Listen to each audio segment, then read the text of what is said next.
देखिए, जब हम ईश्वर की बात करते हैं तो हमारा परसेप्शन ये होता है कि ईश्वर कोई आसमान में बैठा हुआ इंसान है, व्यक्ति है, जो कुछ साल पहले या कई साल पहले इस धरती पर आया था और चमत्कार करके गया था। ईश्वर स्वयं की एक सर्वोच्च संभावना है जो एक ही परिस्थिति में संभव है, जब आप बिल्कुल शांत होकर अपने मन, अपने तन और अपने दिमाग को असीम रूप से शक्तिशाली बनाने के ऊपर काम करें। मान लो आप मैराथन भागना चाह रहे हैं, आपको मैराथन भागनी है, 42 किलोमीटर भागना है, 42 किलोमीटर, और एक इंसान आपकी अर्जी लगा दे या ऊपर वाले की कृपा आपके ऊपर करवा दे कि प्रैक्टिस करने की जरूरत नहीं है, सीधे भाग लोगे।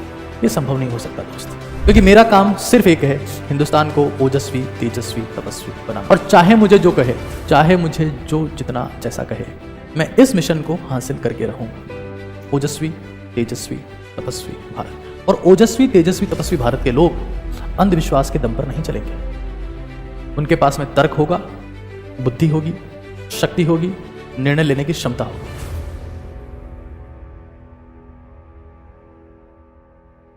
साथियों, ऊपर आका है और नीचे आपका काका है। एक बेहद महत्वपूर्ण ही सेशन है और गोल बेसिकली ये है कि हम हमारी समझ को, हमारे दिमाग को विकसित कर पाए। मुद्दा बहुत सेंसिटिव है आज। खुद या खुदा, अगर मेरी जबान थोड़ी भी फिसली तो लोग शायद मुझे बहुत कुछ कह सकते हैं, मेरे बारे में गलत गलत बोल कह सकते हैं, कुछ गलत कर भी सकते हैं। लेकिन आज का जो सेशन है खुद या खुदा, एक बात मैं बता देता हूं, इस सेशन का जो गोल है वो आपकी आस्था पर आघात किए बिना, आपकी जो भी आस्था है,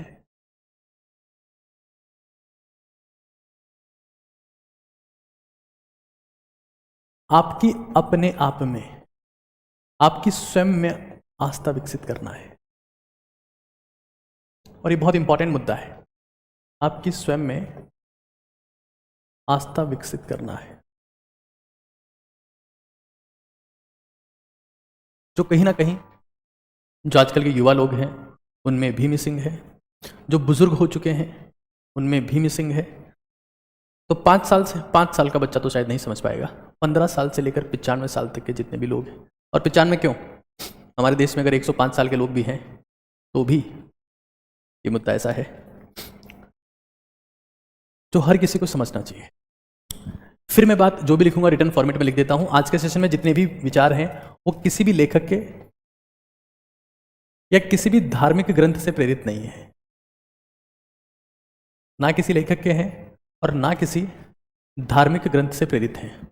ये सिर्फ मेरे अपने विचार हैं और विचारों का उद्देश्य सिर्फ इतना सा है कि जो भी व्यक्ति, वो युवा हो, जवान हो, नौजवान हो, बुजुर्ग हो, वो इस बात को समझ पाए कि हमें ईश्वर को, भगवान को समझने से पहले क्या पता होना चाहिए। और ये मामूली मुद्दा नहीं है, ये बहुत बड़ा मुद्दा है। अगर आपको कहीं पर भी लगे कि इसमें कोई सुधार की गुंजाइश है, तो सुधार की गुंजाइश को आप कमेंट के माध्यम से पूरा सेशन देखने के बाद बता सकते हैं, उनका हमेशा स्वागत है। लेकिन सेशन कंप्लीट हो और कमेंट के माध्यम से आप इसको बता दें, ऐड कर दें। देखिए, भारत में या किसी भी देश में जब स्पिरिचुअल एस्पेक्ट में, रिलीजियस मुद्दों पर बोलने की बात आती है, तो कहीं ना कहीं देखा जाता है कि इंसान की उम्र कितनी है, पोशाक कैसी है, क्या उसने कोई धर्मगुरु जैसी पोशाक पहनी है, दाढ़ी बड़ी करी है, और अगर धर्मगुरु जैसी पोशाक पहन रखी है, दाढ़ी बड़ी कर रखी है, तो उसके बाद में चाहे जो अनाप शनाप फेंके, जनता आंख बंद करके मानती है। मेरा उद्देश्य आप में वो समझ विकसित करना है, आप में वो अपने आप में आस्था विकसित करना है जो आपको ईश्वर के, भगवान के, खुदा के करीब लेके जा सकती है। मैं फिर रिपीट कर देता हूं, ये किसी भी लेखक के, किसी भी धार्मिक ग्रंथ के नहीं, मेरे अपने विचार हैं, मेरे अपने विचार हैं। और हो सकता है, क्योंकि मैं एक मिशन पर हूं, ओजस्वी, तेजस्वी, तपस्वी भारत, और ओजस्वी, तेजस्वी, तपस्वी भारत के लोग अंधविश्वासी नहीं हो सकते। उनमें विश्वास होगा, खुद में विश्वास होगा, ईश्वर में विश्वास होगा, लेकिन समझते हुए चलना है कि ईश्वर का मतलब क्या है। 1 बाय 1 चीजों को स्टार्ट करते हैं और समझते हैं कि ईश्वर क्या है। खुद या खुदा, लड़ाई बहुत बड़ी है। ईश्वर क्या है? देखिए, जब हम ईश्वर की बात करते हैं तो हमारा परसेप्शन ये होता है कि ईश्वर कोई आसमान में बैठा हुआ इंसान है, व्यक्ति है, जो कुछ साल पहले या कई साल पहले इस धरती पर आया था और चमत्कार करके गया था। और अगर हम वापस उसे पूरी शिद्दत से, पूरे जोर से हिंदी में, संस्कृत में, उर्दू में, इंग्लिश में चिल्ला चिल्लाकर, लाउड स्पीकर लगाकर अगर बुलाएं तो फिर से ईश्वर नीचे आएगा और चमत्कार करेगा। ये चमत्कार का परसेप्शन ही सबसे बड़ी खाई है ईश्वर को समझने में। तो जो हमें आज तक सिखाया गया, क्योंकि धरती पर नीचे हम रहते हैं, यहां हमें कभी ईश्वर दिखा नहीं। देखने की समझ होती तो यहां भी देख पाते। कबीर ने कहा है कि जो तिल माही तेल है, जो चकमक माही आग, तेरा साईं तुझ में है, जाग सके तो जाग। आसपास नहीं देख पाए तो ऊपर देखने लगे कि क्या पता ऊपर कहीं बैठा हो जो चमत्कार करता हो। तो ईश्वर क्या है? तो ईश्वर को हमने हमेशा हमेशा एक आसमान में बैठा व्यक्ति बताया।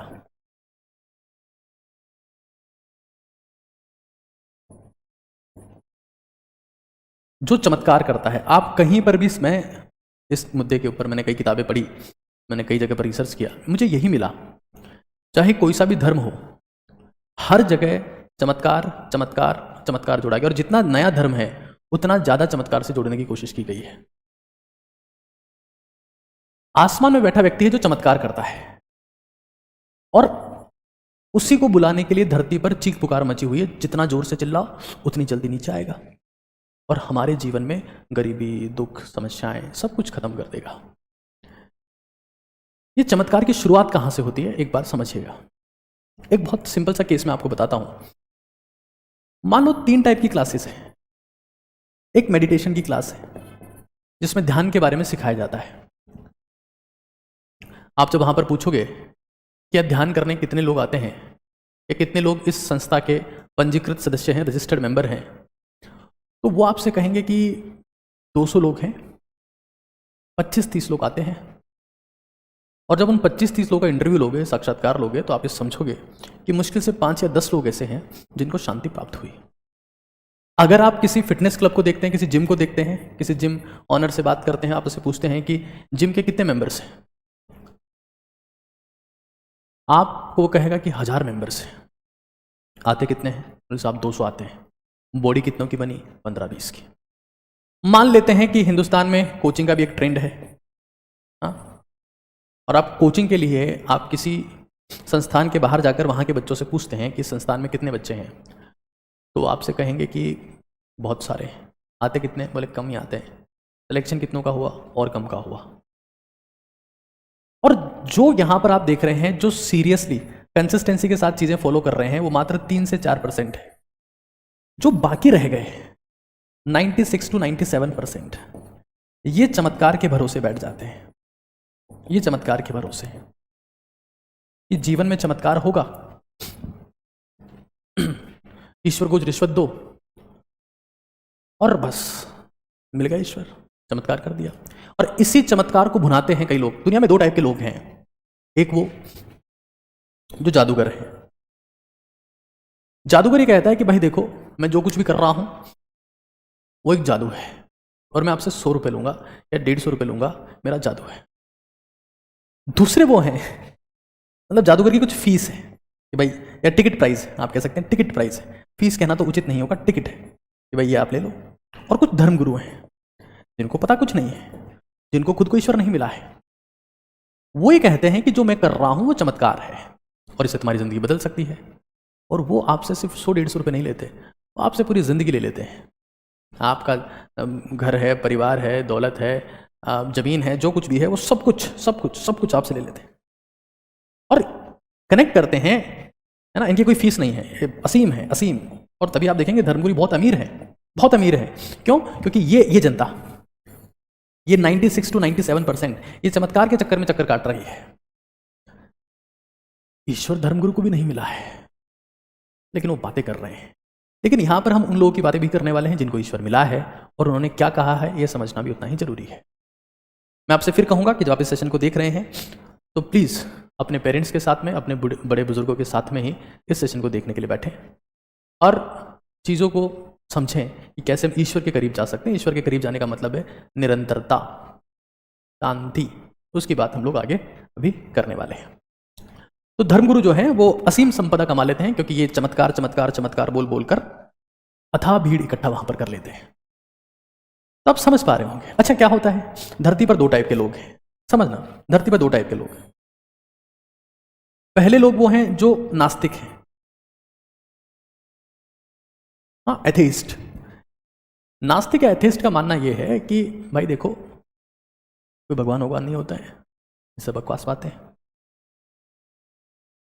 रोटी पानी खाओ, जितना मजे हो सकता है उतने मजे करो और जीवन में आनंद लो। दूसरे आस्तिक लोग हैं, इनका तो भगवान में भरोसा है ही नहीं कि भगवान क्या होता है हम नहीं जानते। आस्तिक लोग हैं। आस्तिक ये कहता है कि देख भाई, भगवान होता है और तूने इसलिए नहीं देखा क्योंकि उनको देखना बिल्कुल वैसा ही है जैसे तेरे दादा के दादा को देखना है। या तूने अपने दादा के दादा को देखा? बोले नहीं। थे कि नहीं थे? बोले हाँ थे, तो बस भगवान भी थे। ऐसा लॉजिक वो देते हैं जो आस्तिक लोग हैं। इसका संबंध किसी भी एक रिलेशन से निकाल सकते हैं कि तूने अपनी बुआ की बुआ की बुआ को देखा क्या? बोले नहीं देखा। बोले थी ना? बोले हाँ थी। हाँ, तो ये रिलेशन लॉजिक देते हैं और कह देते हैं कि भाई देखो, ईश्वर होता है, तूने देखा नहीं, वो बात अलग है। कुछ ऐसे मुद्दे हैं।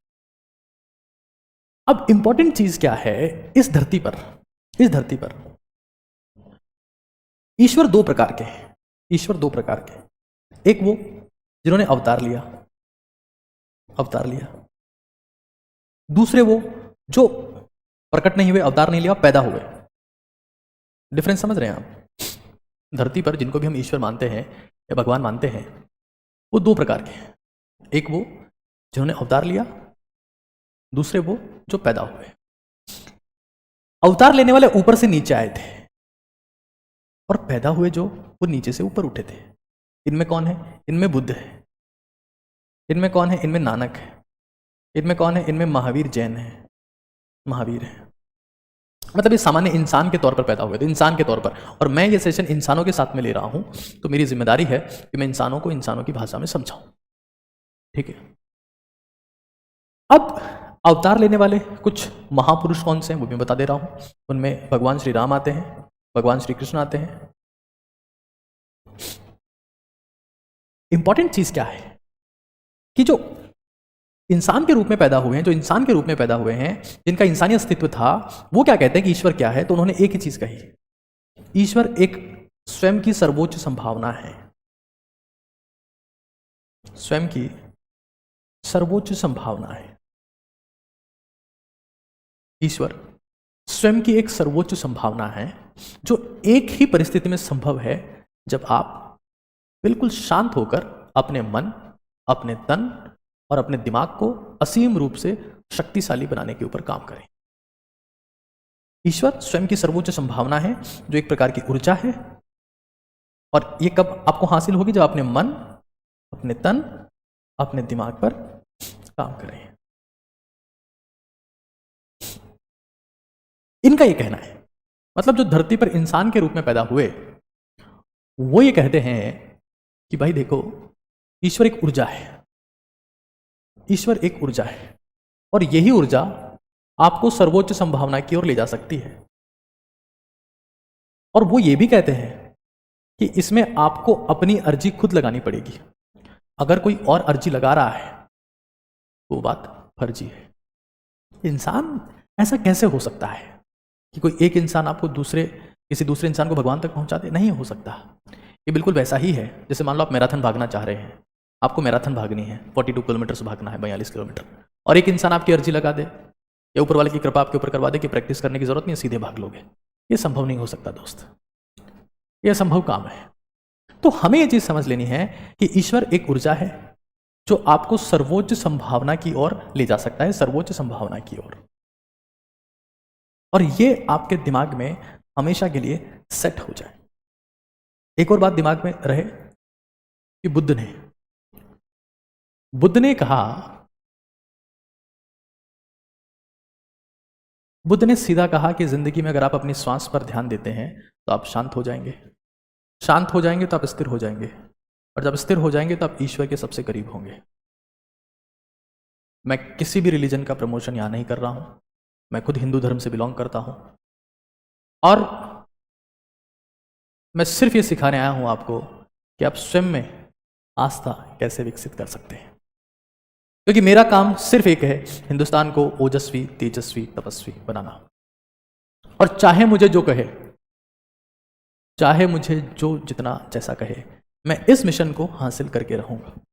ओजस्वी, तेजस्वी, तपस्वी भारत। और ओजस्वी, तेजस्वी, तपस्वी भारत के लोग अंधविश्वास के दम पर नहीं चलेंगे।